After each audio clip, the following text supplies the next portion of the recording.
Executive Chairman at the Institute of Elections Management Services in Africa, Tselane, joins us now. Very good evening to you. Thank you for your time, Mr. Tselane. I know that, today we heard Home Affairs Minister Leon Schreiber saying that the panel's work presents the country with an exciting opportunity in more than 30 years to bolster the country's electoral system and across a number of areas. As you and I speak this evening, I know that a short while ago you were at this conference until very late in the evening. What's your take on some of the discussions and the approach on some of those topics? Good evening to you and to your viewers. I think it's a very important step that we have taken today in terms of beginning to look at the overhaul of the electoral system in South Africa.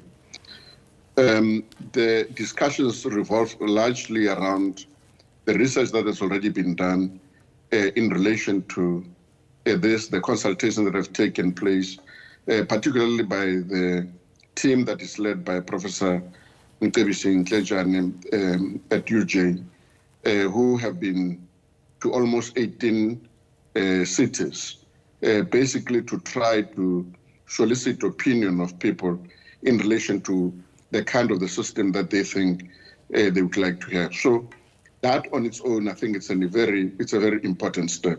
But there is still a lot of work that still needs to be done in order for us to be able to move to the kind of the electoral system that we want.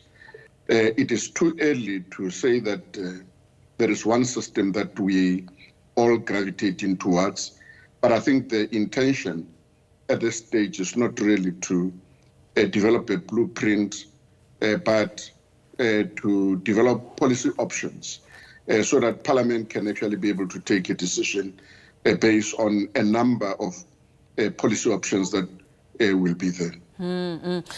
Because as the considerations are being made and all of this is framed, there's been a firm call from civil society, various political parties and ordinary South Africans alike for the adoption of a constituency-based electoral system, with the argument that South Africa's current proportional representation system has long undermined direct accountability between voters and elected officials. I mean, what kind of approach will be taken around such concerns as you gather some of the big issues and talking points in the country?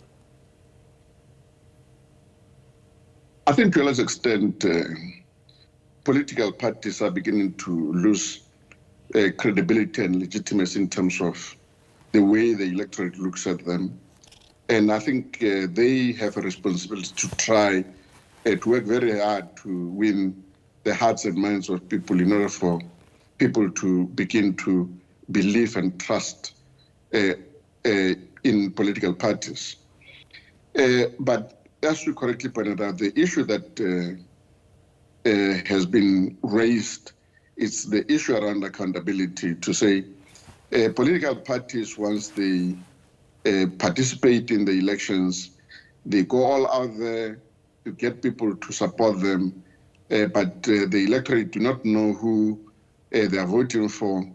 And then also they don't have the capacity to recall people who get elected in those positions, even if those people do things that they are at variance with the values that the society believes in. So the issue of ensuring that once you've elected a person, you can actually be able to recall that particular person is an issue that we are grappling with.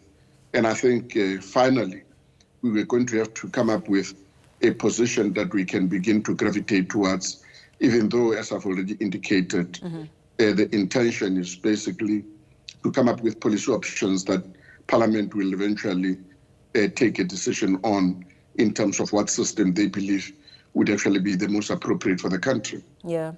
There have also been calls for the direct election of the president and for one, the formalization of coalition agreements. I mean, I'm sure looking at our current political climate, a coalition agreement that parties stick to would be beneficial at a time such as this.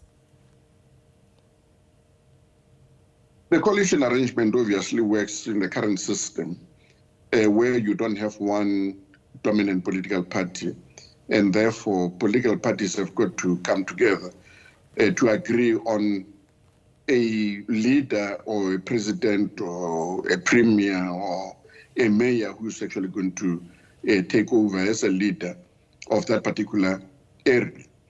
Now, the kind of the system that is being envisaged at the moment is to basically go beyond what we currently have and not only work within the confines of the current electoral framework where you've got to work within the constituencies. It is possible that there could be a system that still emphasizes a proportional representation system, but there could be another system that is being advocated for, which should entail electing the president, the premiers, and the mayors directly. So these are the options that would have to be debated, and then once there's an agreement, those options would then be given to Parliament, and Parliament would have to take a decision around it. So there is no blueprint at the moment, and I don't think there is an intention by the panel or any of the sectors that are participating in this to agree on a blueprint, but to develop those policy options, develop advantages and disadvantages and financial implications of each model that will be presented, and then give this to Parliament, and Parliament then would be able to look at this and see what they believe would be the most appropriate option for South African society. Very well. Thank you so much for weighing in on this very important discussion. Executive Chairman at the Institute of Elections Management Services in Africa, Tselane.